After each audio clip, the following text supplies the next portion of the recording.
Le livre de Job, on le connaît tous, ou presque, comme cette grande interrogation sur la souffrance humaine. C'est vrai. Mais, et si on passait à côté de l'essentiel? Et si le vrai message, le message caché, était en fait écrit dans les étoiles? C'est la question, n'est-ce pas?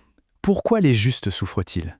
Elle traverse les âges, les cultures, et au cœur de cette interrogation, il y a ce texte, ce monument de la littérature ancienne. Oui, le livre de Job, l'histoire de cet homme, un homme bon qui perd absolument tout du jour au lendemain. C'est une histoire qui vient bousculer nos certitudes les plus profondes sur la justice, sur la foi, sur le sens de tout ça. Mais alors, la grande question. Et si la réponse à cette souffrance n'avait rien à voir avec une histoire de péché, de punition, mais avec un deuxième soleil? C'est une idée folle, n'est-ce pas? Eh bien, c'est justement cette interprétation qu'on va explorer ensemble. On va lire le livre de Job non pas comme une fable morale, mais comme une immense, une incroyable allégorie cosmique. Alors, par où commencer? Pour plonger dans cette vision, il faut d'abord poser les bases. Et la base de tout, c'est une métaphore centrale. D'un côté, on a Job. Le texte nous dit qu'il est parfait et intègre, avec une famille, des richesses, tout va bien. De l'autre, on a l'humanité. Et dans cette lecture, Job est l'humanité, vivant dans un système solaire parfaitement stable, prévisible, avec un seul soleil, un monde en équilibre parfait. Et puis, tout s'effondre. Pour Job, c'est la perte de sa famille, de ses biens, de sa santé. Pour l'humanité, dans notre allégorie, c'est la convulsion cosmique. La souffrance de Job, ce n'est donc pas une punition. Non, c'est le reflet de l'ancien système qui se brise, qui entre dans le chaos, parce qu'il se prépare à quelque chose de monumental. D'accord, mais qu'est-ce qui déclenche tout ça? Qu'est-ce qui met le feu aux poudres? Eh bien, ça commence avec un personnage qu'on a souvent très mal interprété. Le texte nous parle de Satan.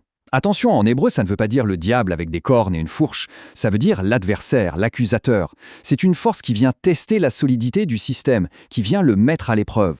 Ici, on transpose ça à notre allégorie cosmique. Eh bien, à Satan, c'est l'arrivée d'une force perturbatrice. Imaginez les premiers vents stellaires, encore invisibles, qui émanent d'une deuxième étoile en train de naître. C'est cette force qui commence à balayer le système, à tout déstabiliser, à mettre chaque planète, y compris la Terre, à l'épreuve. Pendant que Job est au plus bas, que le système est en plein chaos, ses amis débarquent. Et ils arrivent avec leur certitude, leur logique, persuadés d'avoir toutes les réponses. Ces trois amis, Eliphaz, Bildad et Tsophar, ils représentent la voix de l'ancien monde. Leur discours est simple. Si tu souffres, c'est que tu as péché. L'ordre est juste. C'est l'équivalent cosmique des scientifiques qui s'accrochent à leurs vieux modèles pour expliquer des données complètement nouvelles, des anomalies gravitationnelles, des cycles de réchauffement étranges. Ils essaient de faire rentrer une nouvelle réalité dans une vieille boîte. Et ça ne marche pas. Et le plus incroyable, c'est qu'à la toute fin du livre, Dieu lui-même leur donne tort. Il leur dit, en gros, vous n'avez rien compris, c'est mon serviteur Job, lui, qui a parlé avec droiture. Pourquoi? Parce que Job, dans sa douleur, dans ses questions, dans son refus des réponses toutes faites, était infiniment plus proche de la vérité. Et ça nous amène à la réponse de Job. Au milieu de ce chaos, au fond de gouffre, il va dire quelque chose de tout à fait extraordinaire. Il dit « Je sais que mon Rédempteur est vivant et qu'il se lèvera le dernier sur la terre. De ma chair, je verrai Dieu. » Là, il faut bien écouter. Dans cette lecture, ce n'est pas juste un cri d'espoir. C'est une prophétie cosmique, précise. Décortiquons ça. Mon Rédempteur est vivant. Ça veut dire que la nouvelle étoile, elle existe déjà, même si on ne la voit pas. Il se lèvera sur la terre. Elle va apparaître un jour à l'horizon comme un nouvel astre.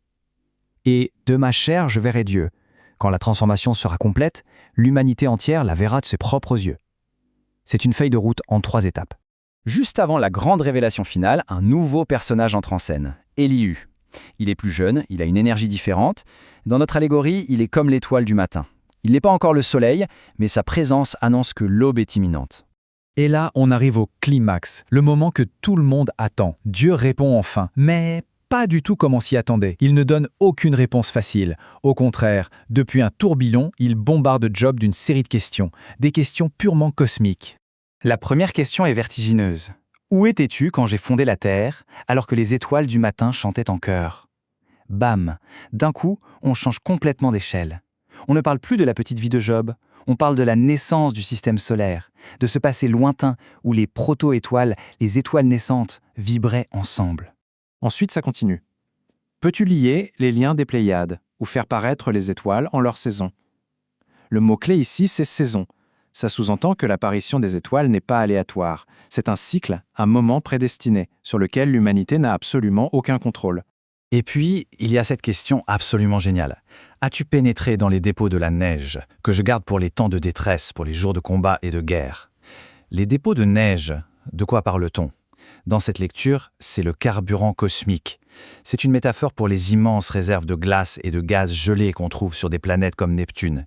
Des réserves gardées pour le combat, pour la guerre, c'est-à-dire l'allumage d'une nouvelle étoile. Après ce déluge de questions, ce tourbillon cosmique, Job n'est plus le même. Sa perspective, sa vision du monde, tout a été transformé. Il le dit lui-même avec des mots très forts. Avant, il disait « Mon oreille avait entendu parler de toi ». C'était une connaissance indirecte, basée sur la tradition, sur ce qu'on lui avait dit. Mais après le tourbillon, il dit « Mais maintenant, mon œil t'a vu ». C'est le passage de la croyance à la vision, de l'ouïe à la vue. Et la fin est tout aussi symbolique. On nous dit que Job reçoit le double de tout ce qu'il avait perdu. Pourquoi le double? Parce que ça symbolise le passage d'un système simple à un système binaire. Un seul soleil, ce n'était que la moitié de l'histoire. Et regardez les noms de ces nouvelles filles. Yemima, qui évoque l'esprit. Ketsia, l'encens, les nuées cosmiques. Et Kerenapuch, qui signifie littéralement la beauté et la lumière. C'est la description du nouveau système. Alors au final, on reste avec cette idée, cette question assez vertigineuse. Et si toute cette histoire, l'histoire de la souffrance d'un seul homme, n'était en fait qu'une sorte de feuille de route? Une feuille de route pour le passage de l'humanité tout entière, de l'âge de la croyance à l'âge de la vue. Une transition douloureuse, oui, mais qui mène à une réalité cosmique bien plus grande et impressionnante.